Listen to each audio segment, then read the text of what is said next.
নির্বাচিত জাতীয় সংসদ সদস্য সাবেক ডক্টর মোহাম্মদ আব্দুর রাজ্জাক সর্বত্র তার পছন্দের প্রার্থীর পক্ষে এবং লগ্নভাবে প্রশাসন যন্ত্রকে ব্যবহার করেছে।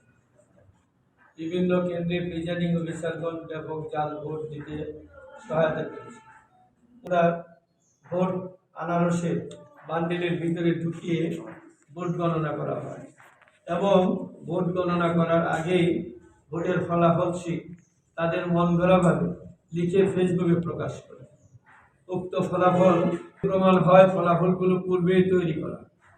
সন্ধ্যা 7টার মধ্যে চেয়ারম্যান প্রার্থীকে বিজয়ী দেখানো হলেও ভাইস চেয়ারম্যান এবং মহিলা ভাইস চেয়ারম্যানের ক্ষেত্রে রাত্রি 12টা 30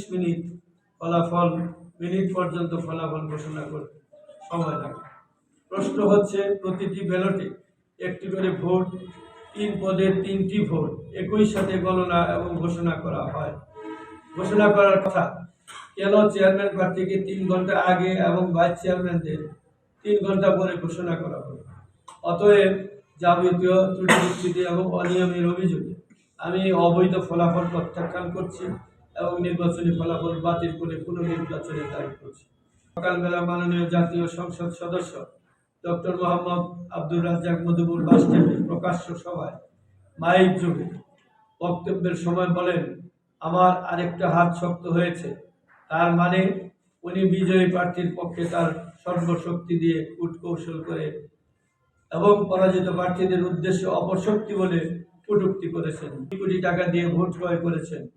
নির্বাচনী হলফনামার উল্লেখ আছে 25 লক্ষ টাকার উপরে ব্যয় করা যাবে না। তাদের এই বক্তব্যে মোবাইলে ধারণ করা আছে, যার ভোটার ও জনসাধারণের উপর সন্ত্রাসী তাণ্ডব চালায়। আকাশিতে মা ছেলেকে নির্মমভাবে প্রহার করেছে।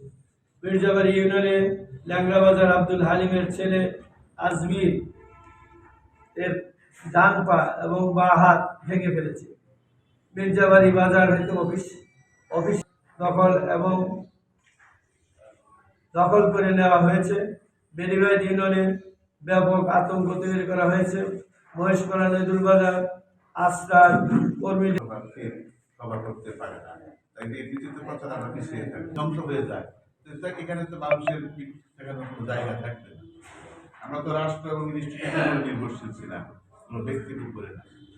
শেষ পর্যন্ত জানে, আপনারা মিডিয়া কর্মীরা জানতেন না, জানেন রেজাল্ট শিট চেঞ্জ করে দেবে, যাদের আমার এজেন্টের সই নেই, অন্য অন্য সব জায়গায় এজেন্টের স্বাক্ষর রাখা হয়েছে। আমি চিফ এজেন্ট, আমার প্রার্থী আমাকে বলে, আপনি কি দৃশ্যটা দেখাইলেন, ওরা হাসপাতাল দখল করে রাস্তা অবরোধ করবে, কথা বলে বলছে এটা বলে মারতে আসে, কথাই শুনে না। রেজাল্ট দিল 11:30টার পরে, আর এখানে রেজাল্ট দিয়ে দিচ্ছে 4টার পরে। 4:15-তে অনেক কেন্দ্রে রেজাল্ট শুরু করছে। এখন হয় নাই, এটা দল চেঞ্জ হয় নাই। এখানে গণতান্ত্রিক পরিবেশে দীর্ঘদিন পরে মানুষ ভোটের দিকে ঢুকছে। ভোটের পরিবেশের জন্য আমরা অংশগ্রহণ করছি, ভোট দিছে। কিন্তু এখানে যে রেজাল্ট শিট আপনারা দেখবেন, লক্ষ্য করে রেজাল্ট শিট আলাদা, এজেন্টের সাইন আলাদা পাতায়, সেটা চেঞ্জ করছে। কি পরিমাণ যে সূক্ষ্ম কারচুপি ভোট গণনায়, যেটা আমাদের নেতারা বলেছেন, এখানে যে সহিংসতা শুরু করেছে, এটা কিন্তু খুবই বেমানা এবং কি সারা দেশে এই রাজনীতি করবে সবার অধিকার আছে। আমার কি রাজনীতি করার অধিকার নাই? ভোট দেওয়ার অধিকার নাই? দলমত নির্বিশেষে পালন করতে হবে। ইউনো উচিত নির্বাচনের পার্টনার, রিটার্নিং কর্মকর্তা না। কিন্তু বিএনপি গুন্ডা মার্কা, আমরা বিজয়ী হওয়ার পরে গাছের একটা পাতাও পড়ে জিজ্ঞাসা করে দেখেন জাকির চেয়ারম্যান আমাদের প্রতিদ্বন্দ্বী ছিল।